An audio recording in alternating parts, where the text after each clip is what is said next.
Isang magandang araw po sa inyong lahat, mga minamahal kong mga kapatid sa Panginoon. Ito po ang inyong lingkod, si Pastor Ruel Camia po, mula po dito sa Winnipeg, Manitoba, Canada, para po sa ating pag-aaral ng salita ng Diyos ngayong umaga. Welcome po sa Tinig ng Pag-asa. Dalangin po ng aking puso na datnan po kayo ng pamamahayag na ito, na kayo po ay nasa mabuting kalagayan. Lalo na po ang ating mga kababayan sa bansang Pilipinas na sa oras na ito ay dumadaan sa isang literal na unos ng buhay. Dalangin po namin na kayo po ay patuloy na makaagwanta, magtagumpay sa anuman pong mga bagyo ng buhay na dumarating sa inyo.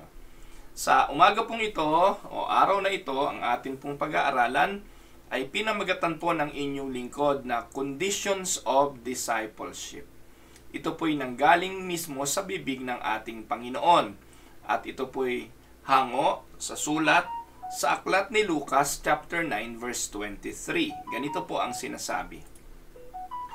Then he said to them all, "Whoever wants to be my disciple must deny themselves and take up their cross daily and follow me."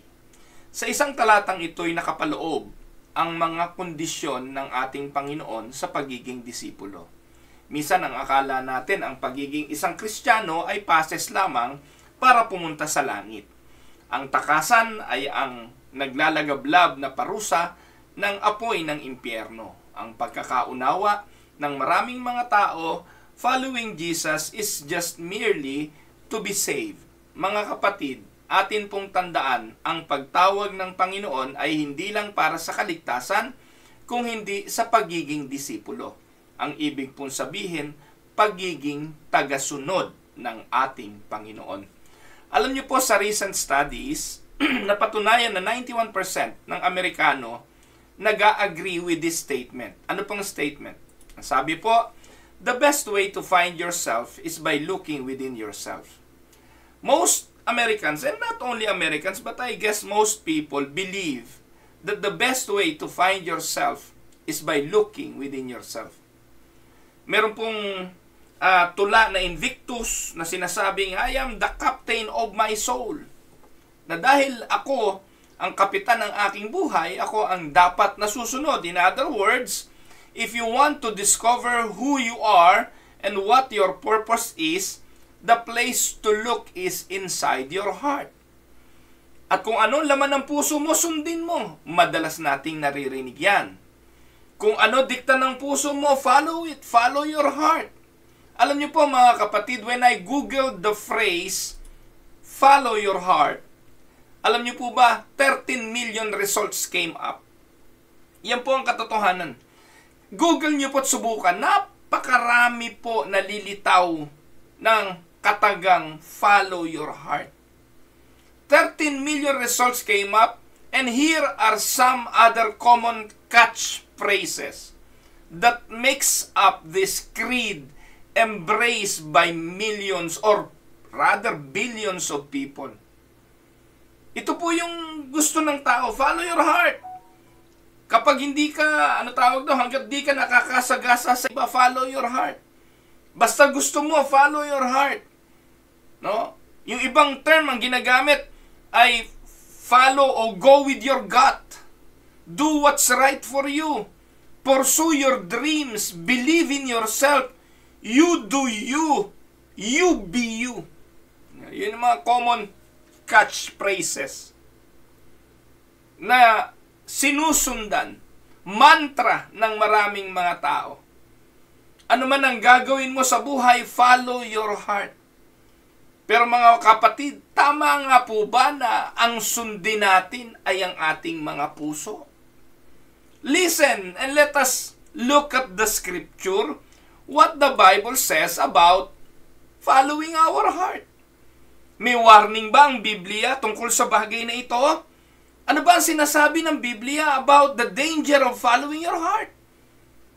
Kung hindi po ito nakasulat sa Biblia, sige, lahat tayo sumunod sa dikta ng ating mga puso. Hindi po ba ang kagustuhan ng puso ang nagbulid sa unang mga tao sa pagkakasala? It was the desire of the heart of the woman to take the fruit of the tree of good and evil, she ate it and gave something to her husband who was with her. Genesis 3:6. Kaya kung ang puso natin ang dapat sundin, sana hindi tayo binigyan ng Bible ng warning. Ano po ang sabi ng Bible tungkol sa puso ng tao? Genesis 6:5. Sabi po dyan, the Lord saw that the wickedness of man was great in the earth, and that, listen to this, every intention of the thoughts of his heart was only evil continually. Yan ay before the flood. At ang dahilan kung bakit ginunaw ng Diyos ang buong mundo, pinaapaw sa tubig at 8 kaluluwa lang ang naligtas sa arko, ay dahil po sa katotohanan yan. Ang sabi ng Diyos, every intention of the thoughts of his heart was only evil. Hindi naman po tatanggapin yan ang mga tao eh. Hindi naman po maniniwala ang mga tao na ang puso ng tao ay totoong masama. At lagi po natin binibigyan ng katwiran, hindi, may natatagong kabutihan dyan. Eh hindi po yun ang sinasabi ng Bible. Ang sabi po na Ecclesiastes 9:3, ang sabi po, the hearts of the children of man are full of evil, and madness is in their hearts while they live. Ang sumulat po ng Ecclesiastes, si Haring Solomon, siya po ang pinakamatalinong tao, obserbasyon niya yan, ayon sa sinasabi sa kanya ng Diyos.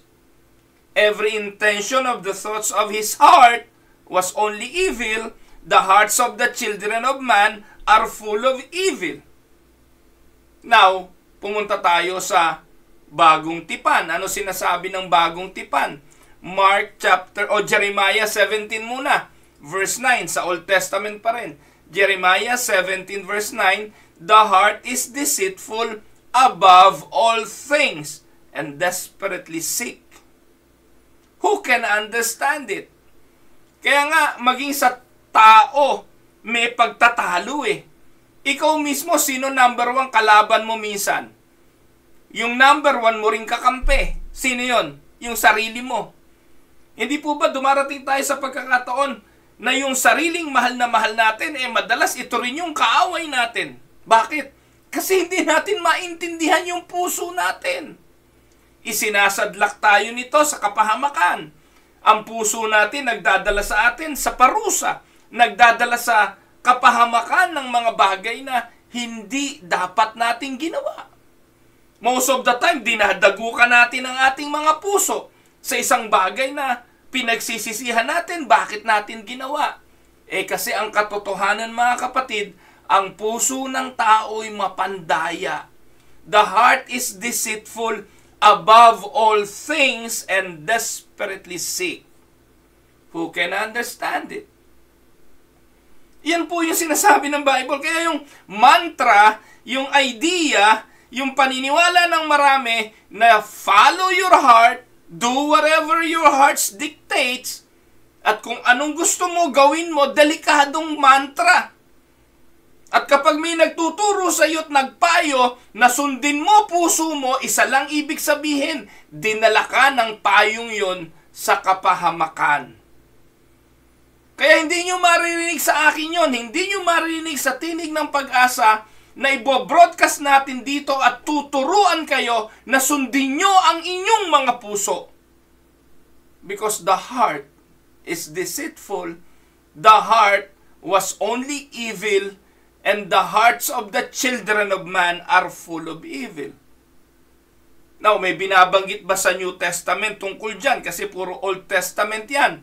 Baka naman nung si Jesus naparito sa sanlibutan, nabago na. Tingnan po natin ang Mark 7:20-23.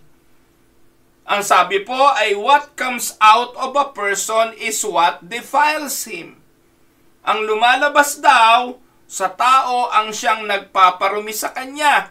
For from within, out of the heart of man, come evil thoughts, sexual immorality, theft, murder, adultery, coveting, wickedness, deceit, sensuality, envy, slander, pride, foolishness. At ang sabi, all these evil things come from within, and they defile a person.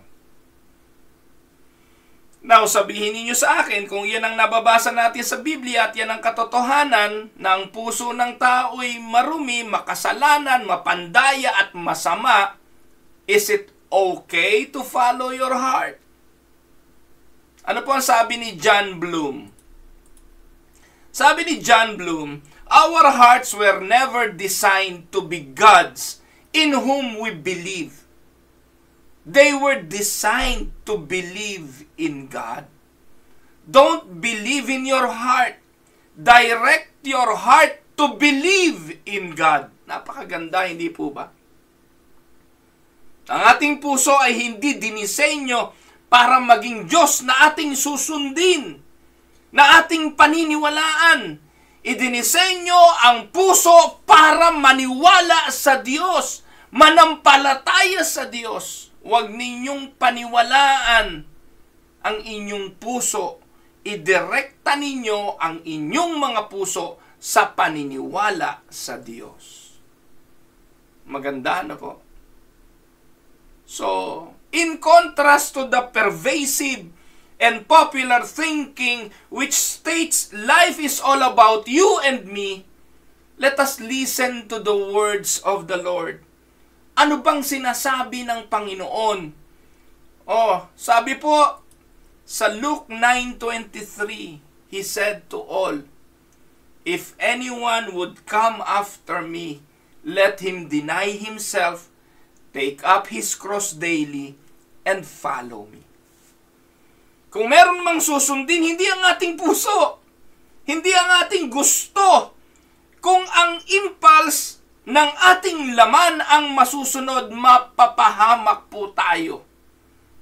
Kapatid, naalala mo pa ba ang mga pagpapasya na dikta ng puso mo na hindi mo ikinonsider ang kalooban ng Diyos? Ano nangyari?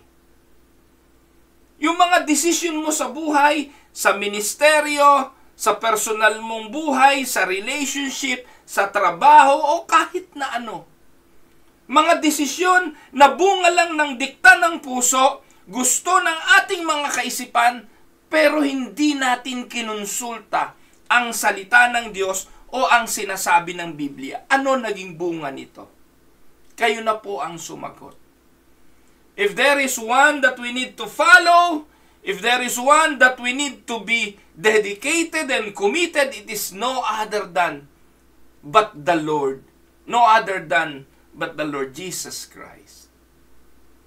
As I meditated on this verse, I remembered another quote from Dietrich Bonhoeffer. Ang sabi po niya, salvation is free, but discipleship will cost you your life. Ang kaligtasan ay walang bayad, libre. Subalit, ang pagiging disipulo will cost you your life. Discipleship is costly. Ang sabi ng Panginoon, if you want to follow me, anyone would come after me. Deny yourself, take up your cross, and then follow me. Dito po sa mga talatang ating binasa, 4 na bagay ang kondisyong binabanggit para maging disipulo. Una, you need to have the desire. Pangalawa, there must be a denial of self. At 3, there must be a death of self. Denying and death, the cross. And the 4th is to follow, which is your devotion. Dito pa lamang, tapos na ang sermon. Luke 9:23, 4 na kondisyon ng pagiging disipulo. Madali pong tandaan, 4 na letter D, desire, denial, death, and devotion. At atin po itong pag-aralan. Again, ibalik natin yung Luke 9:23. And he said to all, if anyone would come after me, let him deny himself, take up his cross daily, and follow me. Let us consider the verses, or this verse rather. Ang sabi po sa verse, and he said to all, a one call to all. Ano po? Maganda pong makita natin yan. This is not just mentioned by the Lord to the disciples or the people around him. It was mentioned to all. And he said to all. Ano po? Ano po sabi ng talata? He said to all. A one call to all. We see Jesus call in the first part of verse 23. He said all. At ito po'y panawagan hindi lang sa disipulo, hindi lang sa mga tao nung panahon ng New Testament, kundi maging sa panahon natin ngayon. Ito po ang panawagan ng Ebanghelyo. If you want to follow Christ, itong mga kondisyon na ito ang dapat masunod. Ano po? So kung atin pong titingnan, some of the most profound truths, po, some of the most profound truths come in small words. Grammatically speaking, yung katagang if, sa Tagalog ay kung, introduces a conditional clause. Every time na makikita niyo yung kung o yung if, meron po itong ini-introduce na kondisyon. It is a conditional clause, meaning there are conditions or circumstances upon which certain consequences follow. If anyone, ang sabi po, ang panawagan ng ating Panginoon, He said to all, if anyone. If is one of the first words a child begins to associate with logical thinking and conditional results. Ito po yung unang-unang mga natututunan natin bilang mga sanggol o bilang mga bata. Inire-reinforce ito lagi ng mga magulang eh. Anak, huwag mong hihipuin yung kalan. Pag hinipo mo yan, mapapaso ka. If you want to get burned, then touch it. Di po ba? Parents reinforce this if idea from an early age. Ruel, if you eat your carrots or if you eat your vegetable, then you can have some ice cream. Di ba? Madalas ganun eh. If you will be, o kung ikaw ay magiging tahimik, mamaya bibigyan kita ng sorbetes. Yung if. Opo. So kapag narinig ng bata ito, dahil merong kondisyon, gagawin niya agad na kainin yung vegetable. Dahil may kasunod na sorbetes pagkatapos. O tatahimik siya at hindi magiging pasaway, dahil pag nagawa niya yon, may sorbetes na kasunod. As one grows, the ifs come fast and furiously, and we figure out we have a responsibility to do something. Habang tumatanda tayo, nakikita natin na yung kung o yung if ay laging kaduktong ng responsibilidad. Yung if ay ang kondisyon na ang kasunod noon ay responsibilidad. Lagi nating naririnig yan sa mga nanay eh. If you finish your homework, you may go out and play. If you complete your chores, you may use the computer or you can watch television. If you take this medicine, it should relieve your symptoms. Gagaling ka pag ininom mo to. If you follow me, then everything will be good. Laging ganun eh, conditional. So alam niyo po ba yung word na if? It appears nearly 1,600 times in the Bible. Pero kalahati po niyan, 574 occurrence in the New Testament are found in the four Gospels. Matthew, Mark, Luke, and John. And the word if reminds us of our responsibility to respond and not to be passive. Pinapaalala ng kung o ng if ang ating mga responsibilidad. If you will follow me, if you will pray, if you will fast, if you will give. Laging ganun. It involves responsibility. At tingnan po natin ang ilan sa mga pagkagamit nito sa New Testament. Here are some or few. 1 Mark 4:23, if anyone has ears to hear, let him hear. If anyone is thirsty, let him come to me and drink. If you continue in my word, then you are truly disciples of mine. If you love me, keep my commandments.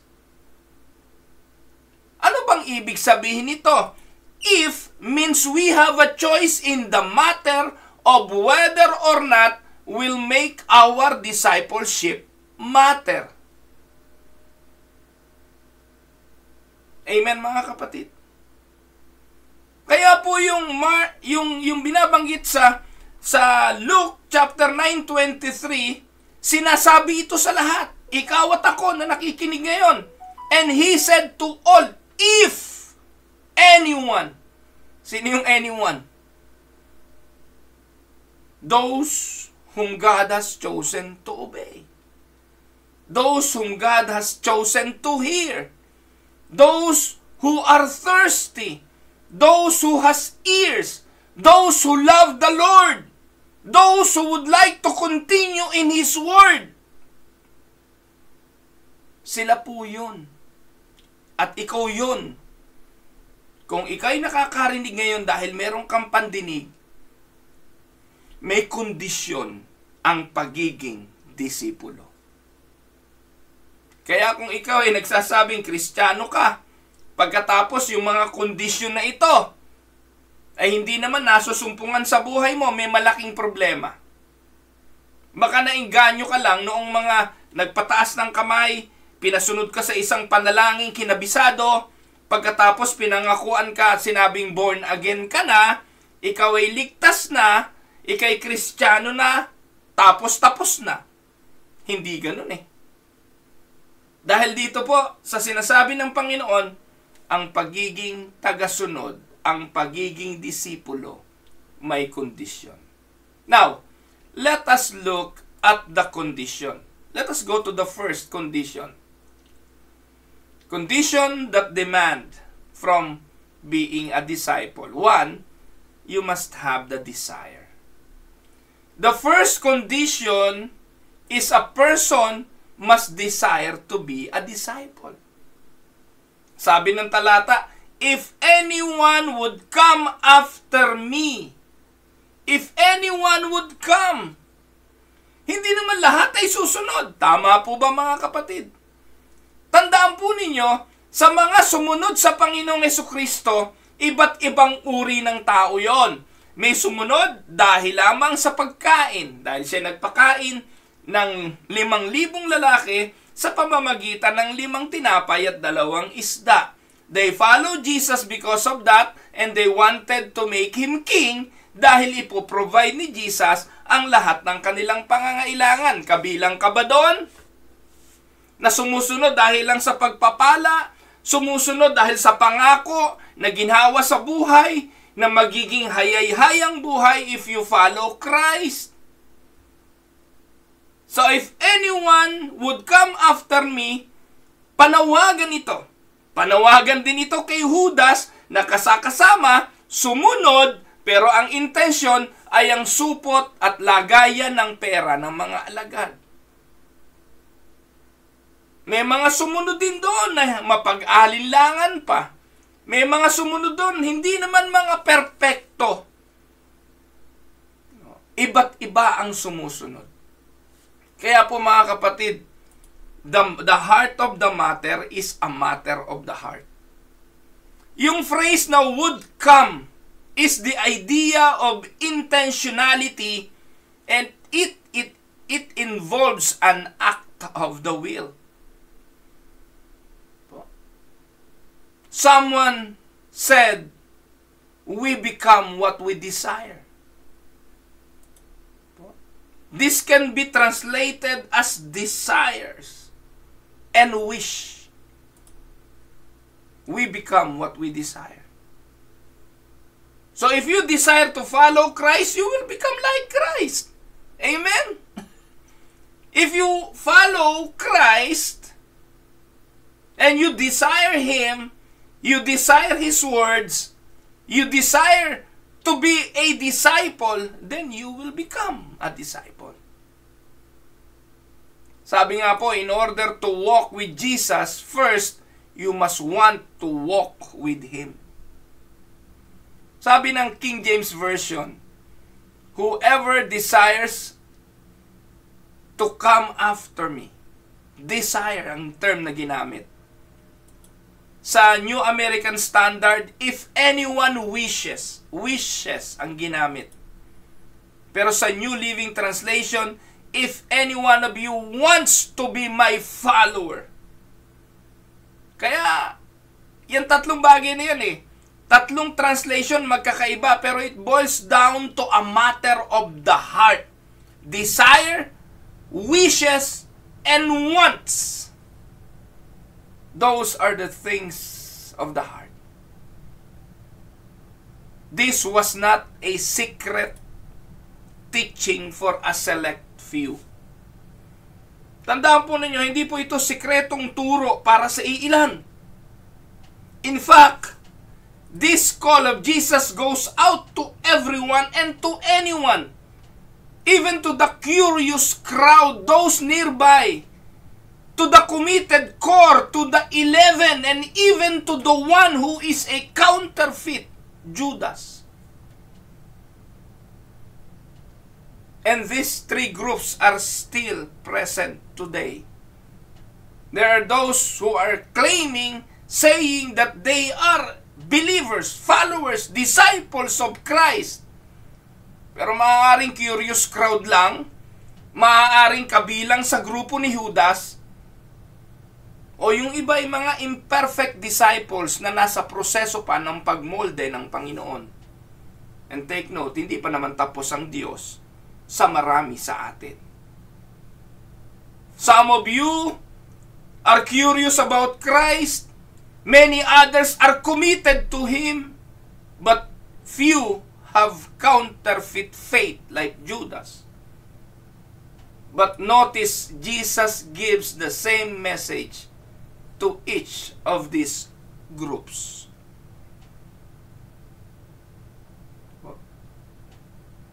A common misconception in the church is discipleship is for the super committed but not to everyone.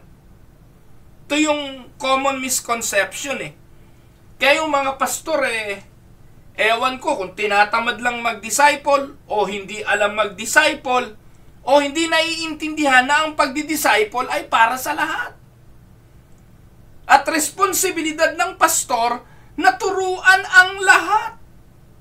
Kahit nga hindi mananampalataya sa loob ng simbahan, ene-encourage na mag-aral ng pagdidisipulo.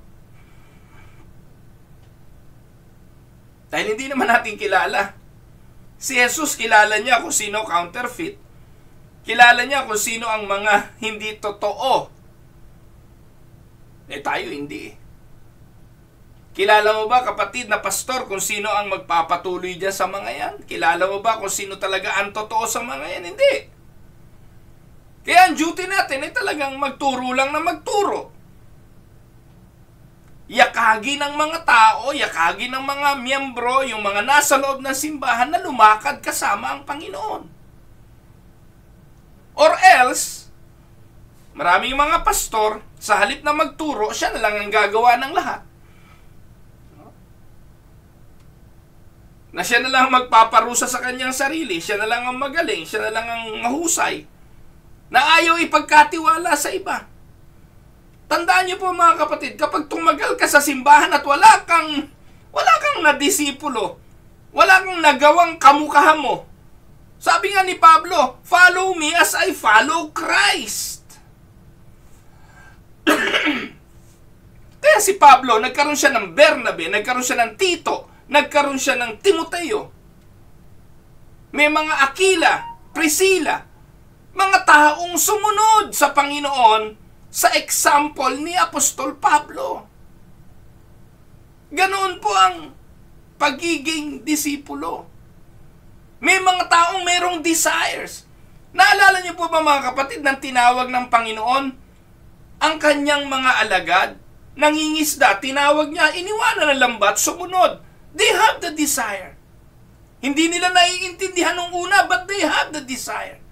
They left their nets and they follow Christ. So notice the phrase, come after me. This has the idea of movement.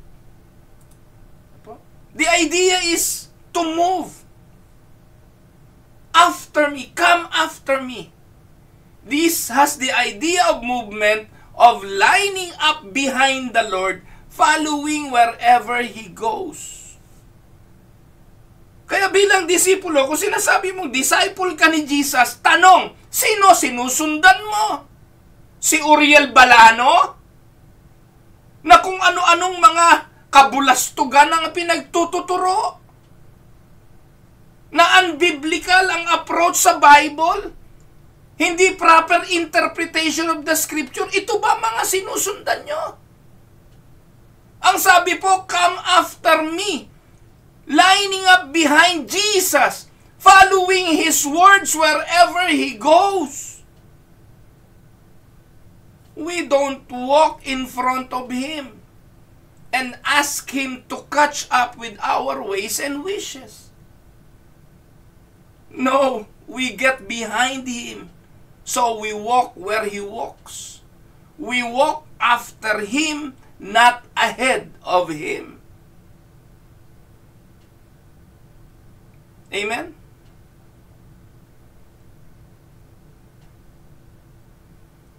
Ang problema, minsan nauuna pa tayo sa Diyos. Minsan sa mga pagpapasya natin, ang puso ang siyang nasusunod. Ang dikta ng ating puso. Importante yung desire ay naka-channel kay Jesus sa kanyang mga salita. Or else, mapapahamak tayo kung ang dikta ng ating puso na malayo sa Panginoon ang siyang masusunod. Do you have the desire to follow Jesus as one of His disciples? Listen, you won't follow Him if you don't want to. Until you desire to be a disciple, you won't be one. If you desire Him more than anyone or anything else, you will be a disciple. Ano sabi ng Psalm 73 verse 25? Kanta nga ito bagong kanta to Sabi doon sa kanta, whom have I in heaven but you? And there is nothing on earth that I desire besides you. Di ba? Dapat ganun Psalm 73:25. Mga kapatid, salvation is free, but discipleship will cost you your life. Discipleship is costly. Una, desire. Pangalawa, denial. So the first condition is settle your desire. The second condition is denying oneself. Let him deny himself. The phrase, let him, puts the responsibility on you, on me, on each of us. And this must be intentional because it is not automatic. Growth is not automatic. Alam niyo yan.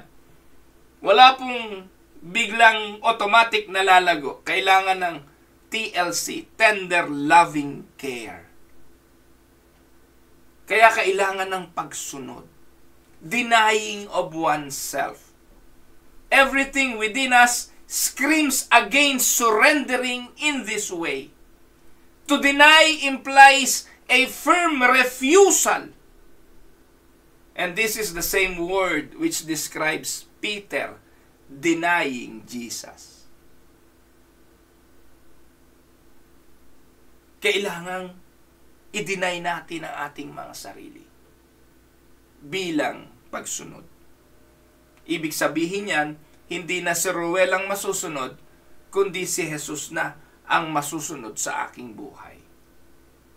One Bible dictionary defines denial this way. Denial means to disown and renounce self and to subjugate all works, interest, and enjoyment. One commentator captures it well. Self-denial is turning away from the idolatry of self-centeredness and every attempt to orient one's life by the dictates of self-interest. Amen? Subalit sinabi ni Jesus sa Luke 14:33, so therefore, any one of you who does not renounce all that he has cannot be my disciple. Ang dami nga na mga would-be followers. Ang sabi, susunod ako sa iyo. Teka muna, ayaw mo munang ilibing ko ang aking tatay. Maraming ganun eh. Pero sabi ng Panginoon, any one of you who does not renounce all cannot be my disciple. To deny self is a command from Christ Himself. We are called to make a radical decision to renounce our righteousness and refuse to see self as supreme. Refuse to see yourself as the captain of your soul. Denying self means I stop thinking I am always right. I stop living in my own power, and I refuse to pursue my own pleasures because I no longer belong to myself. That is self-denial. Amen? Makikita po natin ito sa unang Korinto 6:19-20. Sinabi ng banal na kasulatan ng Panginoon, or do you not know that your body is a temple of the Holy Spirit within you, whom you have from God? You are not your own, for you were bought with a price, so glorify God in your body. So may kasama po yung privilege. You are no longer of yourself. Binili na kayo ng Panginoon. So ibig sabihin, hindi na tayo sa atin, huwag nyo na masyadong problemahin ang tungkol sa buhay na ito. Yung nagmamay-ari nito, nangako sa Pilipos, no, na ang sabi, He will provide. 4:19 ang provision ng Diyos. Siya ang bahala. He will take care His temple. He will take care His body. Kaya pumayapa tayo. Ano man ang mangyari sa katawang ito na templo ng Espiritu, sagot yun ng may-ari. Pero may kasama rin itong responsibilidad. Dahil hindi na sa iyo ang templong ito, ang katawan na ito'y templo ng Espiritu, wala kang karapatang pasunurin ang katawang ito sa gusto mo. Dapat ang nasusunod ay ang may-ari nito. Tayo po ay nangungupahan lang. Ano po? Para tayo mga tenant lang sa katawang ito. Isang araw, iiwanan natin ang earthly tent na ito. Sinasabi po yun ni Pablo sa Korinto. Isang araw, huhubarin natin ang templong ito at tayo'y lilipat sa permanente nating katawan. Katawang hindi na nabubulok. Nakuha niyo po ba yung theology tungkol sa bagay na ito? Na earthly tent lang ang tawag sa katawang ito. Tent yun, hindi permanenteng building, hindi permanenteng structure, tent. At ang tent ay ginagamit lang sa camping. Palipat-lipat. Ginigiba anytime. At yun po ang paglalarawan sa katawan natin. Pero napakamakapangyarihan ang katawang ito dahil ito ang gusto nating laging sundin. In short, I must give up the right to run my own life because I no longer own my own life. I've been bought with the blood of Christ and now I belong to Him. Sabi ni John Calvin, self-denial, the sum of the Christian life. Take note, salvation is free, but discipleship is costly. Amen? So,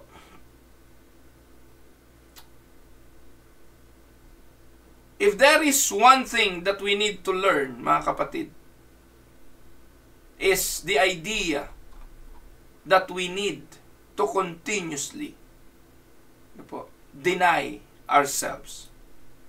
Pangatlo, death. Luke 9:23, then he said to them all, whoever wants to be my disciple must deny themselves, take up their cross daily, and follow me. Ano ibig sabihin ng taking up their cross? The phrase take up their cross daily means we die daily. Kailangan tayong mamatay araw-araw. Kasi araw-araw yung desire ay nabubuhay. Desire to please the self. Desire to be the captain. Desire to be in control. Lagi po yun nasa atin eh. Kaya araw-araw dapat patayin yun. Take up the cross daily. Alam niyo po, ibig sabihin ng cross na ginawa ng Panginoon, that is death. Punishment. Kaya yung praise na sinasabi ng Panginoon, if you want to be my disciple, you not only to deny yourself, but put yourself to death. Galatians 2:20, ang sabi ni Paul, nung siya'y naging mananampalataya ni Kristo, ang sabi po niya, I have been crucified with Christ, and I no longer live, but Christ lives in me. The life I now live in the body, I live by faith in the Son of God, who loved me and gave Himself for me. Philippians 1:21, ang sabi ni Pablo, for me, to live is Christ, and to die is gain. Pag namamatay tayo sa self daily, nakikinabang tayo. Amen? Mas malaking pakinabang, nag-iipon tayo ng kayamanan hindi dito sa lupa, kundi sa langit. Para sa akin, ang mabuhay ay si Kristo. At kung mamamatay, pakinabang. Amen? Pangapat, devotion. Makikita po natin, then he said to them all, whoever wants to be my disciple must deny themselves, take up the cross daily, at ang huli, follow me. Sinong sinusunod nyo, mga kapatid? Tandaan po natin, Acts 2:42. Ang sabi po, dyan po natin makikita yung word na devotion eh. Sa Acts 2:42, yung mga disipulo, ang sabi, they devoted themselves to the apostles' teaching and to fellowship, to the breaking of bread, and to prayer. Yung mga unang mananampalataya, they devoted themselves. Saan? Sa mga pagtuturo ng mga apostol. Napakahalaga nun. Saan nakadevote ang ating mga buhay? The Greek word for devoted used in the opening verse sa Acts 2 ay proskarterio. Proskarterio. Ang ibig pong sabihin niyan, to be steadfastly attentive into something, to give unremitting care to a thing. Yun ang devotion. Kanino ka devoted? Marami pong mga tao devoted to their professions. Spend most of their time working to be the best they can be. in their career they have chosen. Kaya yung iba nagpapakamatay sa hanap buhay. Doon idinidevote yung kanilang panahon, yung kanilang katawan, yung kanilang oras, lahat ng bagay. Alam niyo po, hindi lahat ng tao devoted no? Pero yung devotion, wala ring silbi yan kung mali ang object ng devotion. Amen? Kailangan yung devotion tama. Sinabi ni Jesus, yung mga disciple must deny themselves, take the cross daily, follow Him. Kaya nga po, doon sa pangangaral ng Ebanghelyo, doon sa Great Commission, hindi lamang po ang magbautismo, hindi lamang po ang mangaral, ang trabaho, ang gawain ng mga gagawa ng pangangaral ay idediretso sa pagdidisipulo. Hindi lang po mangangaral, hahayo, magbabautismo, kung hindi, tuturuan silang sumunod sa mga ipinag-uutos ng Panginoon. Doon nagkakatagalan kasi yung ibang mga pastor tamad magsipagturo. Napakasipag mangaral, mag-ibanghelyo, pero tamad magdisipulo. O rather, hindi nila alam paano gagawin ito. Kung hindi nyo po napapansin, ang tinig ng Pag-asa'y instructional videos on how to follow Christ. No? Nagtuturo tayo ng mga aral, ng theology, ng doctrine, at ng mga practical ways on following Christ na ayon sa sinasabi ng banal na kasulatan. Parents devoted their children to their children, spend a great deal of time in raising and nurturing them. Kaya yung salitang devotion, hindi stranger sa atin yan. Yung salitang devotion, alam natin yan. Sapagkat marami namang mga taong devoted. Ang problema lang natin, kanino dapat ang devotion na yan. Amen? We may say we are devoted to Christ, but is there evidence of this from how we spend our time? Madaling malaman kung ano ang ating debosyon. Anong pinakamahabang kumain ng ating oras? Ano ang pinakamahabang pinaggugugulan ng ating panahon? Iyon ang ating debosyon. Simpleng-simple lang yan. Now, let us look at our pocketbook. Where our money goes. Look at your checkbook. Anong iyong pinagkakagastahan? Tingnan nyo yung credit card. May bills naman yan, di ba? Ako, lagi ko sinisilip yung bangko ko Online banking po ako Tinitinan ko kung yung mga binibili ko pumapasok na sa account. At pag pumasok na po, binabayaran ko na agad. Yung akin pong credit card, hindi ko pinapadami utang nun. Pagpapasok po nun sa credit at pumasok na, binabayaran ko na agad. Ang habol ko lamang po, kaya ako gumagamit ng credit card dahil dun sa points. Malaki rin po kasi ang points ng credit. Kaya, credit ako ng credit. Bayad naman ako ng bayad pag uuwi ko at nakalitaw na sa statement.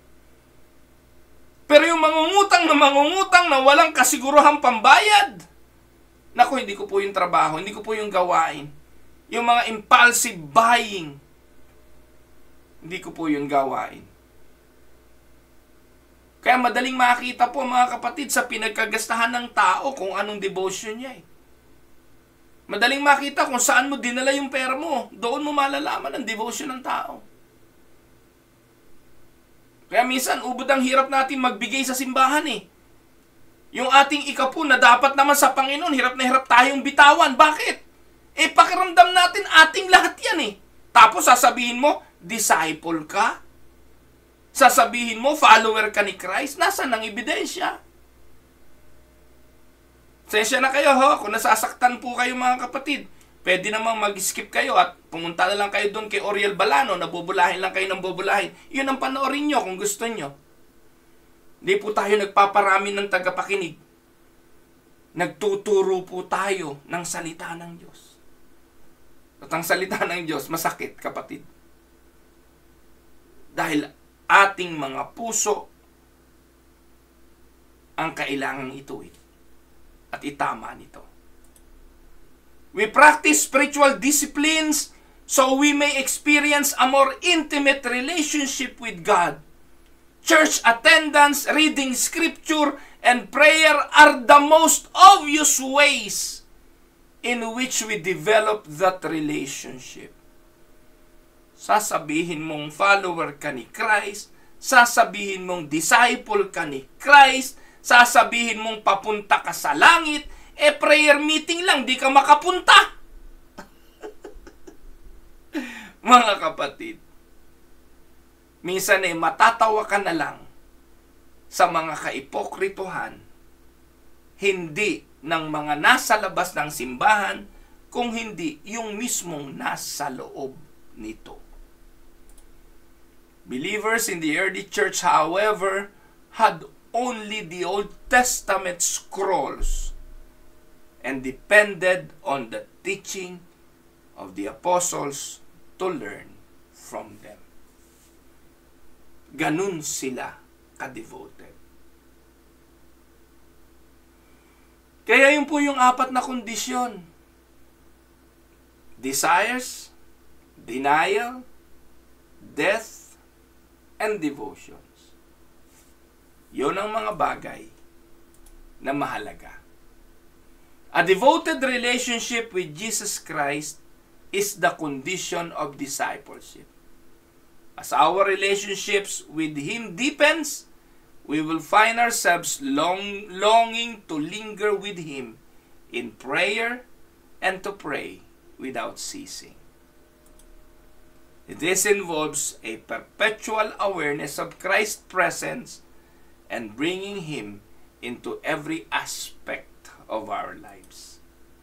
The depth of our devotion to Christ is evident not just from the good we do, but the time we take in genuinely coming to know Him more. Amen? Ito po ang inyong lingkod, si Pastor Ruel Camia po, mula po dito sa Winnipeg, Manitoba, Canada, para sa ating pag-aaral ng salita ng Diyos ngayong umaga. Pagpalain po kayo ng Panginoon at ligtas nawa kayo sa mga oras na ito sa mapaminsalang bagyong si Christine diyan sa Pilipinas. God bless everyone.